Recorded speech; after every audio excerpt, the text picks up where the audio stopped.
두 번째 성경에 대해서 함께 나눌 텐데요.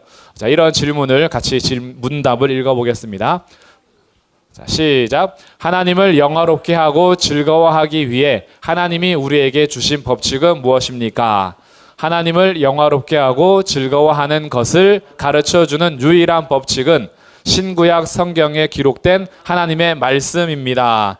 성경이 주로 가르치는 것은 무엇입니까? 시작. 성경이 주로 가르치는 것은 하나님에 대한 신앙과 하나님이 사람에게 요구하는 의무입니다. 우리가 하나님을 영화롭게 하고 즐거워하는 것이 최고 목적이라고 했어요. 그럼 이 최고 목적대로 살아갈 수 있도록 하나님께서 방법을 알려주셨는데 그 법칙이 어디에 있다고요? 그렇죠. 신구약 성경에 기록된 하나님의 말씀인 성경에 있다고요.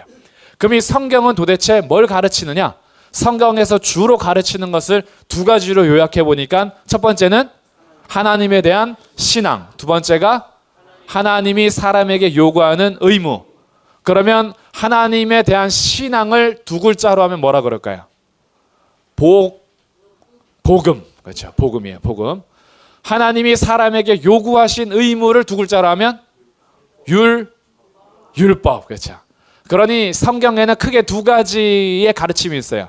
복음과 율법에 대한 가르침이 있다라는 거죠. 이제 성경에 대해서 우리가 같이 공부하는 겁니다. 하나님 말씀인 성경이 구구단으로 외울 수 있죠. 39? 네, 3927은 뭘까요? 구약은 39권, 신약은 27권, 합이 66권. 이거 하려고 구구단 게임을 했다니까요. 이 성경의 66권, 이것을 우리가 쉽게 익숙하게 알 수 있는 것은 3927. 그래서 39권 구약, 27권 신약. 그래서 합이 66권이다. 여기까지는 좋아요. 그럼 이제 다음이 이제 중요한 겁니다. 성경을 66권 성경 목록대로 외우기. 창출레민시, 수사롯, 사망데스느에, 욥시 잠자나 사람에게 일단 호혜라 모범이 나우스 학습말 39권 끝. 그럼 이제 신약도 있겠죠. 마망누요, 행론고갈, 에필골, 살디디몬, 히압의 요유계 27권 끝났어요. 이렇게 해서 66권이 있는데 우리에게 주신 이 성경이요 너무나 중요한 것입니다. 66권의 성경을 우리는 책 한 권으로 이제 가지고 있잖아요. 이 성경이 뭐냐면 하나님을 영화롭게 하고 영원토록 하나님을 즐거워하는 데 있어서 우리에게 주신 유일한 법칙이다. 그래서 이 유일한 법칙을 우리에게 주셨다면 우리가 평생 먹고 마시고 그리고 듣고 읽고 해야 되는 것이 뭐예요? 이 66권 성경이다라는 거죠. 66권 성경. 그 66권 성경을 읽고 묵상하고 먹을수록 하나님을 영화롭게 하고 영원토록 즐거워하는 일은 최고 목적대로 살 수 있다.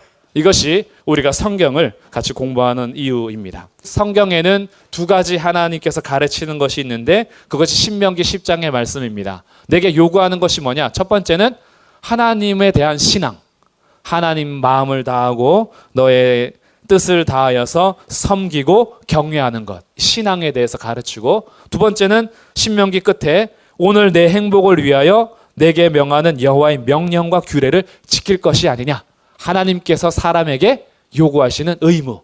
여기에 대해서는 순종하면 되는 거죠. 그래서 이 두 가지 큰 가르침이 성경에 있다. 그래서 밑에 정리해 보면 율법은 하나님께서 사람에게 요구하신 의무로 우리가 행동해야 될 내용. 여기에는 순종하는 것이고요. 복음은 하나님께서 행하신 일로 우리가 믿어야 할 내용으로서 이거는 믿어야 되는 겁니다. 하나님을 향해서 믿음을 갖는 거죠. 그러면 이제 다시 정리해 보시면 자 이렇게 두 가지로 나눠집니다. 먼저 이 성경은요.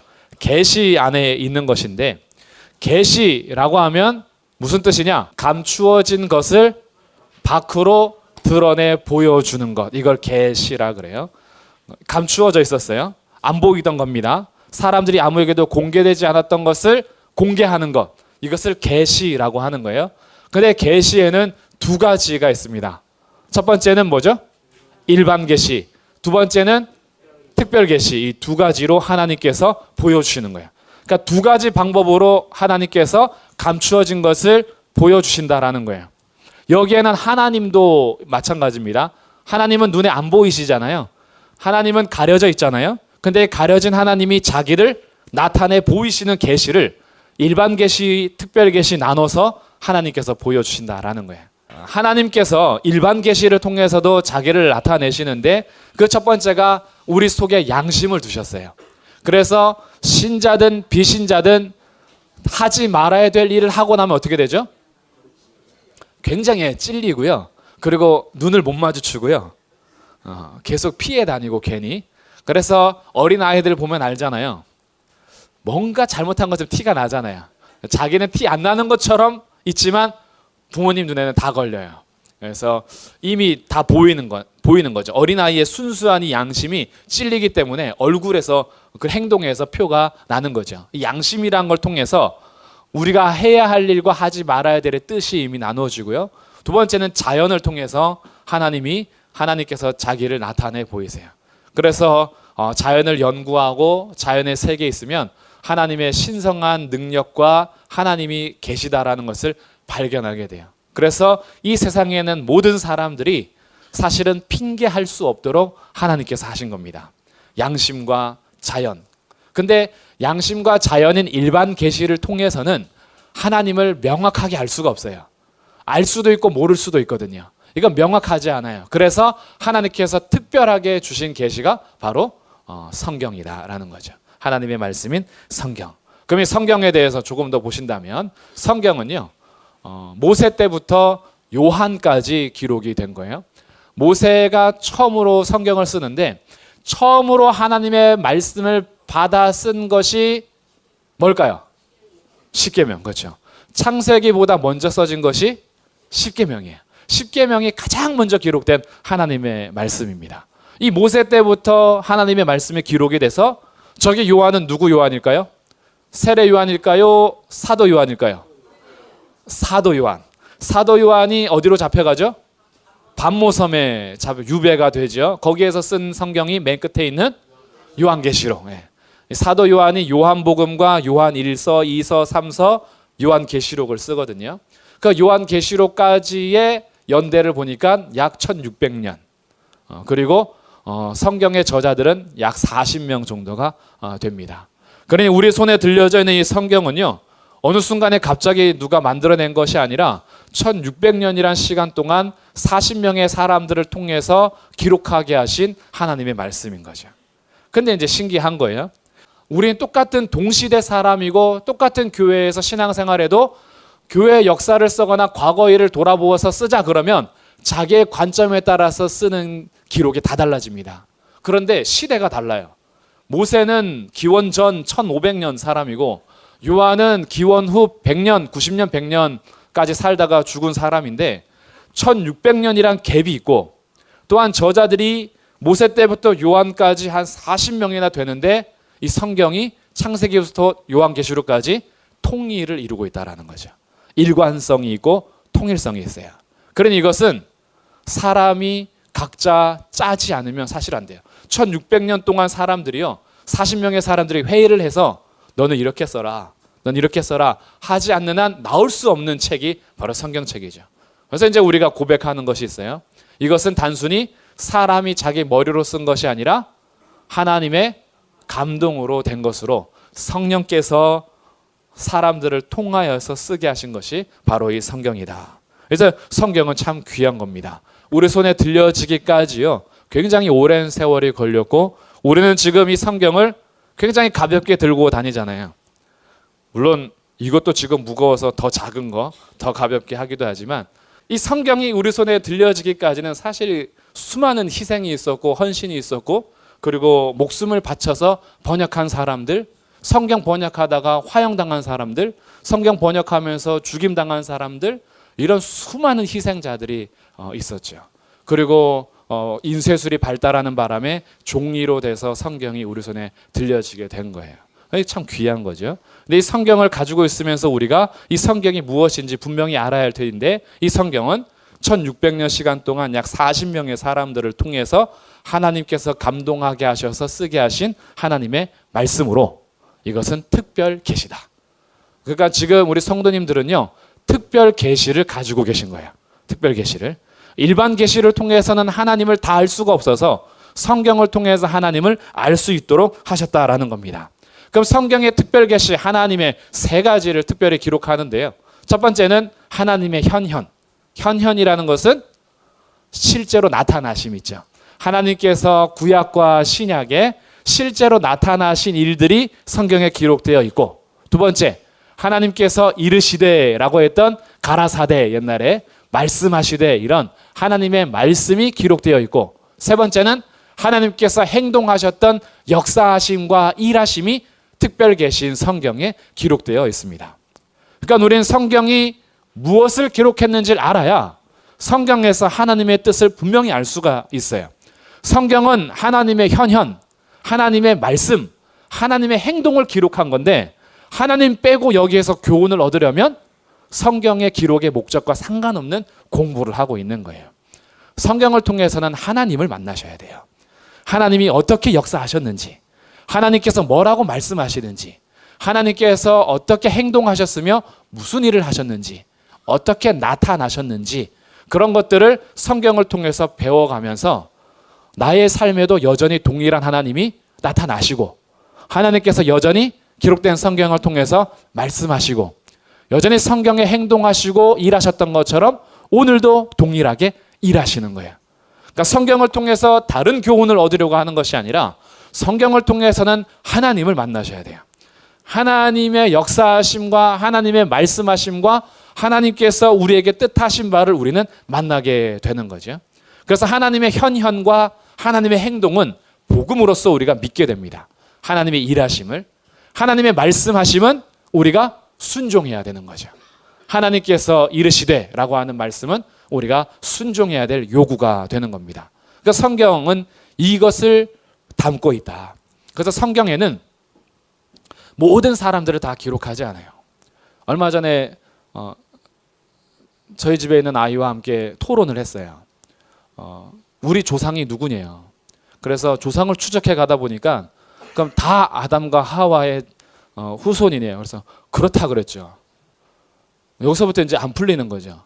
그럼 아담과 하와가 낳은 사람은 가인과 아벨이고, 그러면 아벨이 가인 때문에 죽었고 셋이 왔는데, 그러면은 도대체 가인과 셋으로부터 다 우리가 나온 거냐? 이렇게 나오는 거죠. 어떻게 생각하세요?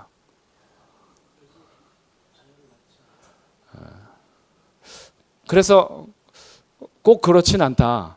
아담에게는 가인과 아벨과 셋 말고도 자녀가 엄청 많았다. 그러니까 지금 충격을 받았어요. 분명히 아담에게는 가인과 아벨 셋이 있어야 되는데 목사라는 아버지가 아니야, 자녀가 훨씬 많았어. 이러니까 믿지 못하는 거죠. 아빠의 말을 못 믿는 거예요. 창세기 5장을 봐라. 창세기 5장을 딱 보니 아담이 셋을 낳고 130세에 800년을 지내며 자녀를 낳았으니, 몇 년 동안요? 800년 동안 자녀를 낳았대요. 그래서 제가 설명했어요.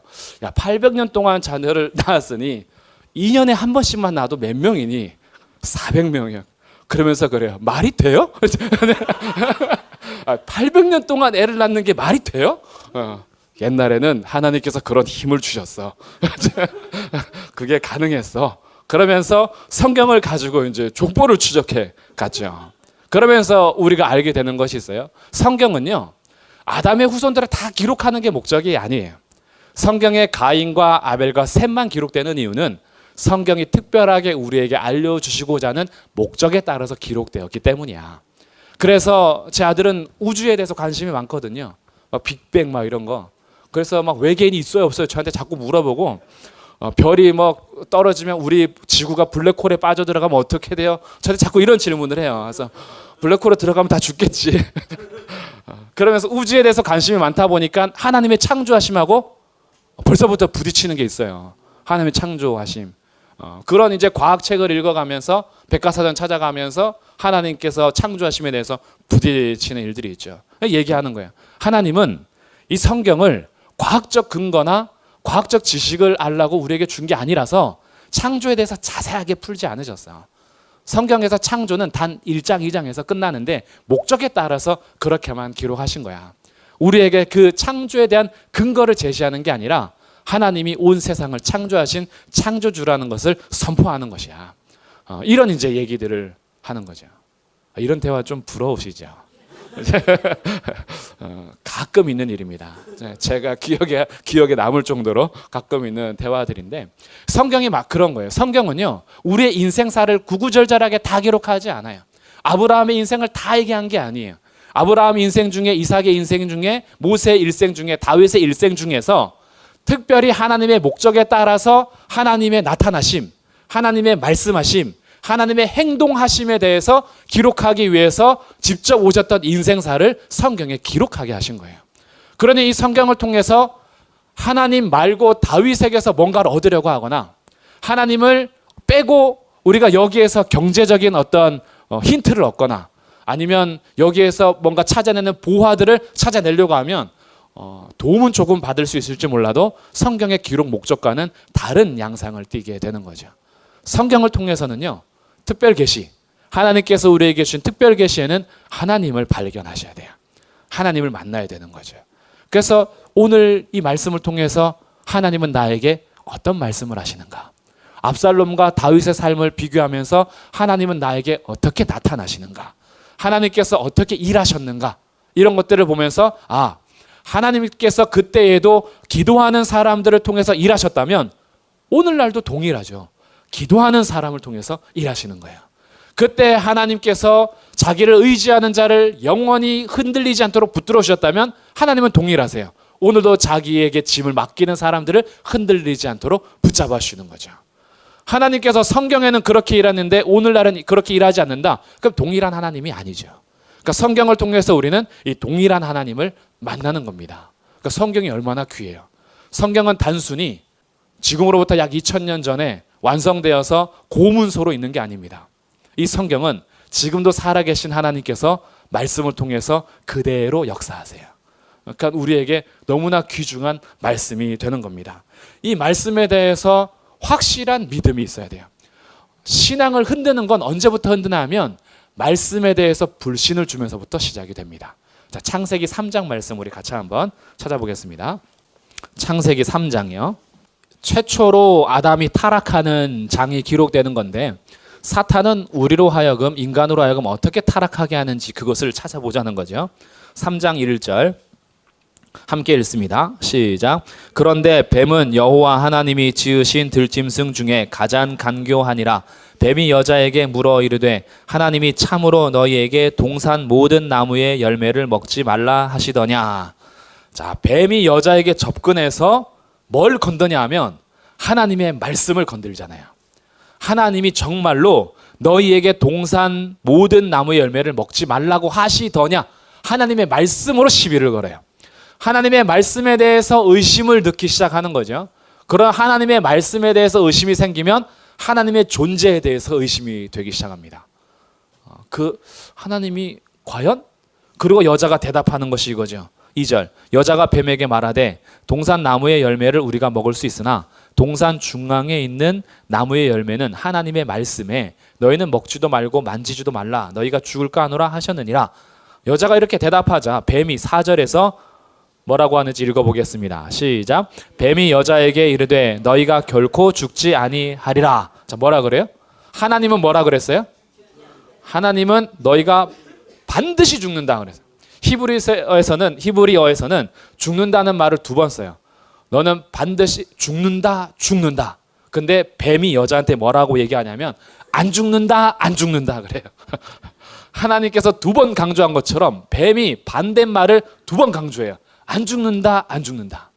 그럼 여기에서 여자가 선택해야 돼요. 하나님의 말씀을 믿을 것이냐, 뱀의 말을 믿을 것이냐. 내가 믿고 순종하는 자의 종이 되는 거예요. 하나님의 말씀을 믿고 순종했다면 하나님의 종으로 영생을 얻는 것이고 뱀의 말에 순종해서 뱀의 말에 결정하면 뱀의 종으로 사망에 이르는 겁니다. 그 말씀 가지고 그에게 불신을 심어주는 거예요. 그러면서 하나님이 왜 선악을 알게 하는 나무 못 먹겠냐면 너희가 죽어서가 아니라 5절에 보니까 너희가 먹는 날에는 눈이 밝아져서 하나님과 같이 될 걸 하나님이 아셔. 너희가 결국은 하나님처럼 못되게 하려고 못 먹게 한 거야. 여자가 갈등하죠. 그리고 그 나무의 열매를 보니 그렇게도 지혜롭게 할 만큼 탐스럽게 한 그 열매가 주렁주렁 달려 있는 거죠. 얼마나 속상했을까? 지금까지 이걸 못 먹게 했단 말인가? 하나님께서 우리 죽는다고 협박하시면서 이걸 못 먹겠단 말인가? 그러니까 처음에 무너졌던 틈은 뭐냐면 하나님의 말씀에 대한 불신을 심어주는 거라는 거죠. 오늘날 신앙의 공격도 달라지지 않았어요. 마귀는 처음부터 거짓말쟁이인데 어떤 거짓말을 하냐면 성경에 대해서 진리를 믿지 못하게 하는 거짓말을 합니다. 단순한 거짓말이 아니에요. 이 말씀이 믿어지지 않도록 거짓말하는 거예요.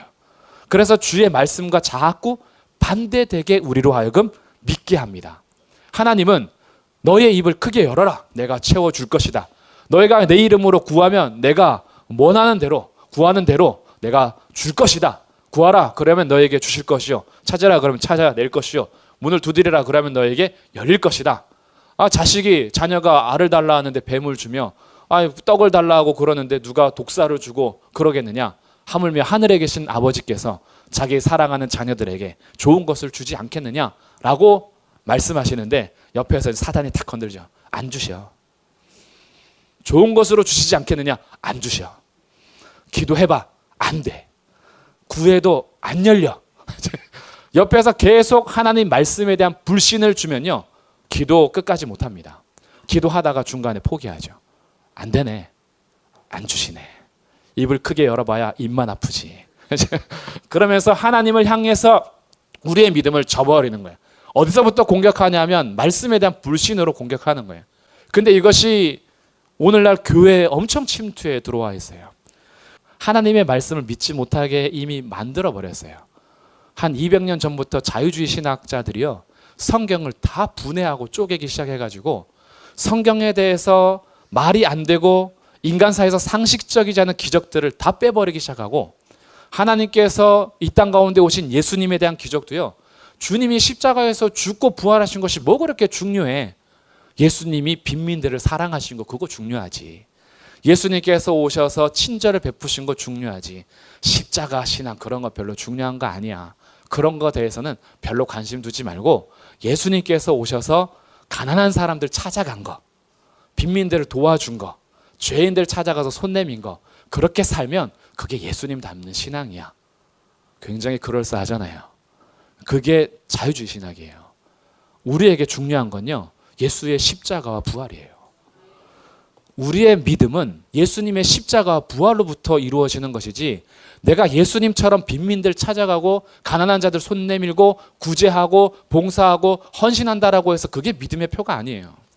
우리의 믿음은 예수님으로부터 출발해야 되고 예수님으로 끝나야 돼요.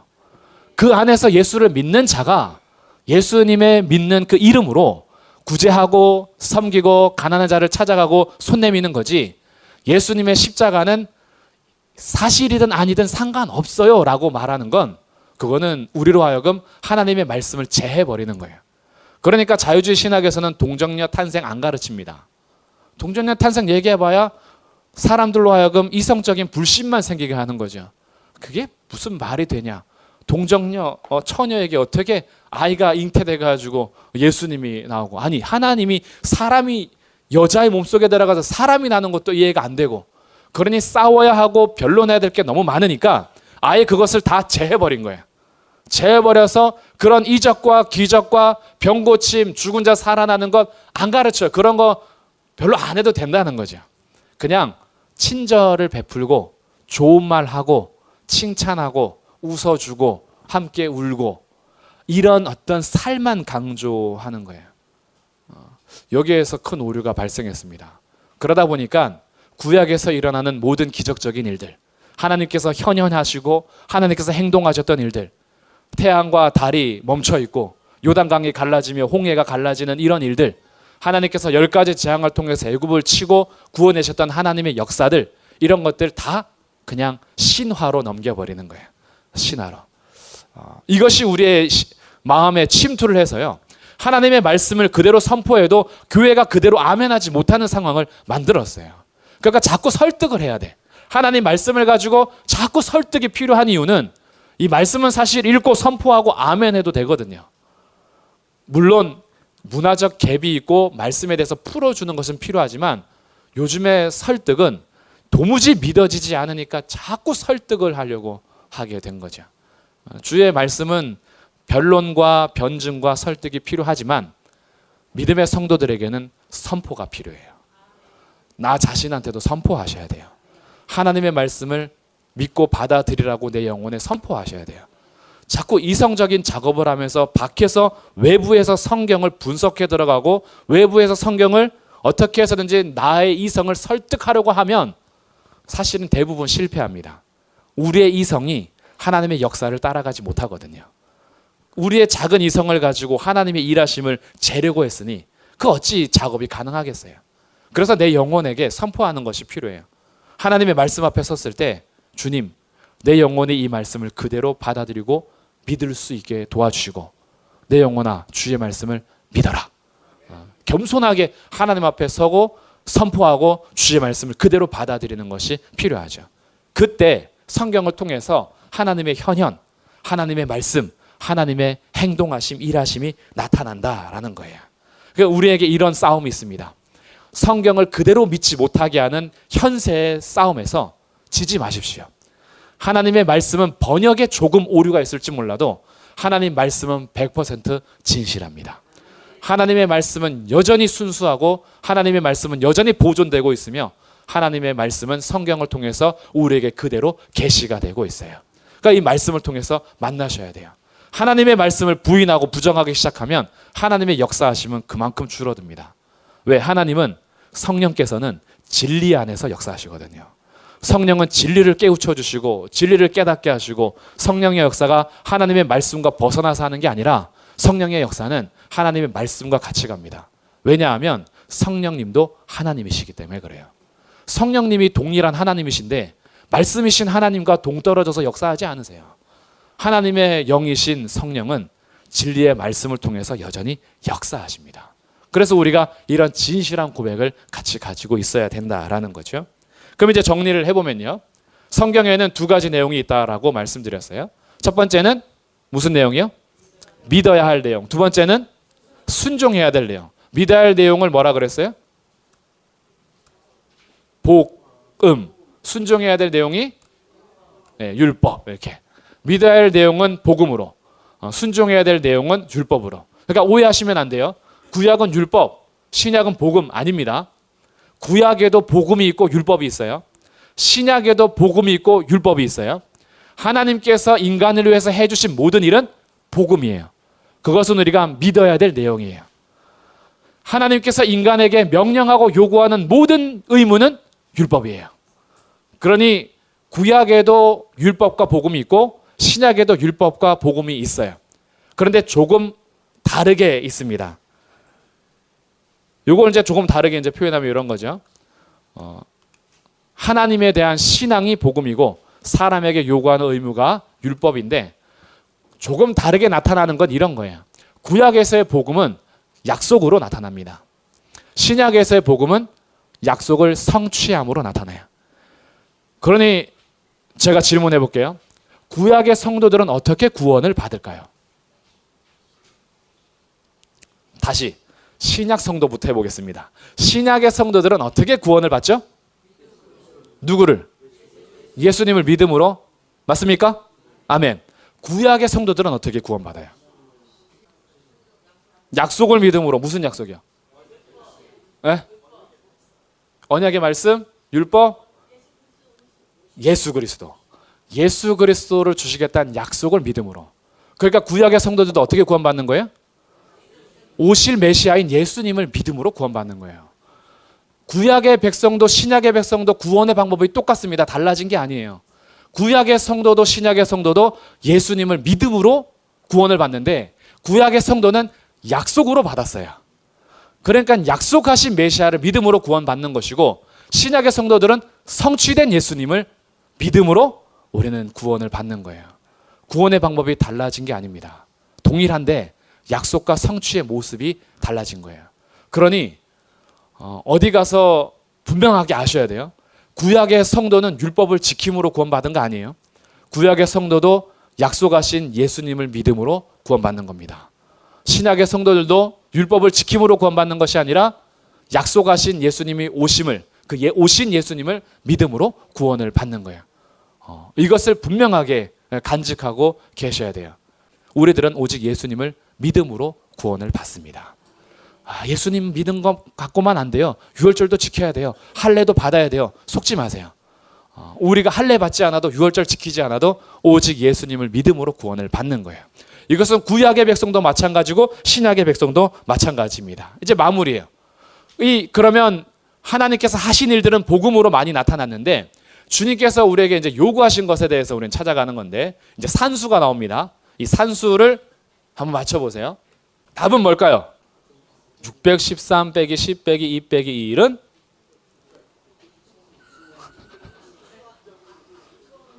하트. 뭔 소리야 갑자기. 먼저 613은요. 613가지의 율법의 조항들입니다. 성경에서 하지 말라 하라라는 계명이 613가지가 있다 그래요.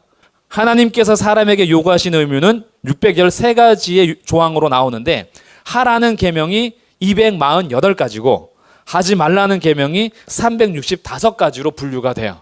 그런데 이 613가지를 압축한 게 뭘까요? 10이 뭘까요? 10계명. 10계명이 하나님의 계명에 가장 압축되고 기본적이고 요약된 10계명으로 주신 거예요. 근데 이 10계명을 두 가지로 할 수 있어요. 하나님 사랑, 이웃 사랑. 자, 그럼 이제 가로가 나오겠죠. 10계명은 하나님 사랑과 이웃 사랑이다. 이것을 한 가지로 요약해 보면 사랑. 그러니까 답이 뭐예요? 하트. 사랑인 거죠, 사랑. 그러니 하나님께서 우리에게 요구하신 율법이요. 어떻게 보면 굉장히 무겁고 할 수 없는 일이고 야 어떻게 율법에 따라서 살아라고 할 수 있지만 주님께서 우리에게 요구하신 율법은 하나님 사랑, 이웃 사랑. 너희가 하나님을 마음을 다하고 목숨을 다하고 힘을 다하여 사랑하고 내 이웃을 내 몸과 같이 사랑하면 율법의 모든 조항을 다 완성한 거예요. 지킨 거예요. 그러니까 우리에게 하나님께서 요구하시는 건 뭐예요? 지금 옆에 있는 분을 사랑하라는 거예요. 한번 보세요. 하트가 뿅뿅 나오시는 거 자, 하나님께서 우리에게 요구하시는 의무는 바로 이거예요. 하나님을 사랑하고 이웃을 사랑하는 것. 사랑하지 못하는 나의 가슴을 치셔야지 사랑받을 만하지 않다고 상대방을 향해서 손가락질을 하면 안 돼요. 그 사람도 사랑하지 못하는 이 마음을 치셔야지 너는 그래서 사랑할 수 없어라고 제끼시면 안 돼요. 왜냐하면 주님께서 우리에게 요구하시는 것은 사랑할 만한 사람들만 사랑하면 그거는 세리와 서기관들도 다 하지 않냐. 그러나 내가 너에게 요구하는 것은 이방인도 죄인도 세리도 원수도 너희가 사랑해야 돼 라고 우리에게 요구하시는 거예요. 그러니 집에 같이 사시는 분들이 왼수 같아도 주님께서 왼수를 사랑하라고 하셨으니 집에서 더 내가 사랑해야 되는 것이고요. 성도들도 마찬가지입니다. 내 마음에 드는 사람만 사랑하는 게 아니에요. 내 마음에 들지 않는 사람들이 줄어드셔야 돼요. 신앙생활이 10년, 20년, 30년, 40년 될수록 사랑하지 못했던 사람들이 사랑의 폼으로 들어와서 더 사랑하지 못한 사람이 줄어들어야지 신앙이 연륜이 가니까 고집만 세져가지고 사랑할 수 없는 사람들이 더 많이 생기는 건 이건 하나님의 요구를 거꾸로 실천하고 있는 거예요. 사랑하지 못하는 사람이 줄어드셔야 돼요. 그런 어른들이 필요해요. 다 품어줄 수 있는 분들 있잖아요. 괜찮아. 나는 당신 나이 때 더 심했어. 나는 그때 오후 예배 드리지도 않았어. 오후 예배 때 졸고 있어도 고마워. 난 그때 아예 밖으로 나갔어. 모든 것을 품어줄 수 있는 거. 복장 보면서 야 너는 무슨 교회 오는데 복장에 그러냐 그러지 말고 나는 너 나이 때 그 복장으로 산으로 갔었어. 그런 복장으로 교회 오니 고마워. 우리가 서로에게 자꾸 담을 쌓는 것이 아니라 담을 허물고 포용하고 사랑하는 것이 주님의 뜻이에요. 적군이 점점 사라지셔야 돼요. 내 마음에 안 드는 사람들이 사라져야 돼요. 왜냐하면 사랑의 관점은 나 중심이 아니에요. 사랑의 관점은 누구 중심일까요? 그 중심이에요. 그 중심. 이것이 선한 사마리아인의 비유입니다. 선한 사마리아인의 비유는 율법 교사가 이렇게 묻잖아요. 내 이웃이 누굽니까? 그러니까 그래, 너의 이웃을 가르쳐 줄게. 한 사람이 여리고로 가다가 두들겨 맞아서 거반 죽게 되었는데 제사장이 지나가다가 딱 보고 어떻게 했어요? 그냥 지나갔어. 레위인이 보고 어떻게 했어요? 그냥 지나갔어. 나쁜 놈들인가요? 어떻게 생각하세요? 이런 거 가지고 이제 그러잖아요. 하여튼 목사들이 문제야. 자기만 생각해. 제사장들, 레위인들 다 엉망이야. 이렇게 할 수 있잖아요. 그게 아니에요. 제사장은요, 피를 만지면 안 돼요. 제사를 집례하러 가는데 내가 지금 가서 그 사람을 도와주러 만졌다가 내가 부정한 사람이 돼서 제사 집례를 못 해요. 레위인은 어떨까요? 마찬가지죠. 그런데 여기에 핵심이 있어요. 제사장과 레위인은 그래서 자기 중심적으로 사랑한 거예요. 근데 선한 사마리아는 어땠어요? 사마리아인은 가서 그를 도와주고 주막에 가서 기름도 발라주고 치료도 좀 하고 혹시 모자라면 내가 올 때 다시 줄게 하고 갔어요. 예수님께서 이렇게 물으십니다. 누가 강도 만난 자의 이웃이냐 그래요. 율법교사는 뭐라고 물어봤어요? 내 이웃이 누굽니까? 물어봤어요. 근데 예수님은 뭐라고 질문하셨어요? 누가 강도 만난 자의 이웃이냐 그런 거예요. 우리 사랑의 관점이 바뀌는 거예요. 우리는 이렇게 생각합니다. 내가 사랑해야 될 사람은 누군가 이렇게 묻는데 주님은 그게 아니에요. 그를 누가 사랑해야 되겠냐 이거예요. 그를. 사랑은 내 관점으로 하는 거 아니에요. 그 관점으로 하는 거예요. 내 관점으로 하니까 내가 주고 싶은 것만 주잖아요. 상대방은 소고기 되게 싫어하는데 나는 소고기 엄청 좋아하거든요. 그 사람은 소를 안 먹겠다라고 작정한 사람인데 소고기 차려놓고 내가 이렇게 비싼 걸 차려놨는데 안 먹니 먹니 이러면서 싸우고 있잖아요. 내가 지금 돈을 거금을 투자해서 소고기를 대접했는데 안 먹다니 대접해놓고 삐지잖아요. 근데 그 사람은 사실 채식주의자인데 소고기 안 먹는 사람인데 사랑은 그 사람 입장에서 하는 거예요. 그 사람이 어떻게 사랑을 누리는지 그 사람으로 가야 돼요. 그러니까 우리 성도들도 마찬가지죠. 내가 자꾸 사랑하는 사람이 더 적어진다라는 건 내 중심이 더 세지고 있다라는 거예요. 그의 중심으로 확대하셔야 돼요. 이게 주님이 인간에게 요구하는 율법입니다. 내 이웃을 내 몸같이 사랑해라. 그리고 하나님을 마음과 뜻과 힘과 정성을 다하여 사랑해라. 자, 마무리하겠습니다. 이제 다시 읽어볼게요. 문답 읽어보겠습니다. 시작. 하나님을 영화롭게 하고 즐거워하기 위해 하나님이 우리에게 주신 법칙은 무엇입니까?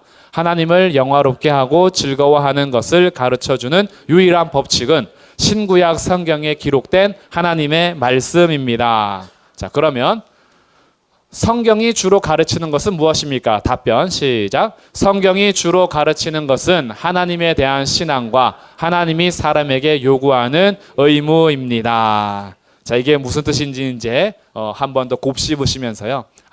우리에게 하나님을 영화롭게 하고 즐거워하는 유일한 법칙인 성경을 주셨는데 이 성경은 하나님에 대한 신앙과 하나님이 사람에게 요구한 의무, 즉 복음과 율법이 기록되어 있구나. 이 성경이 얼마나 좋은지 이 성경 심히 사랑합니다. 라고 같이 고백할 수 있는 믿음의 길 걸어가시길 주님의 이름으로 축복합니다. 기도하겠습니다.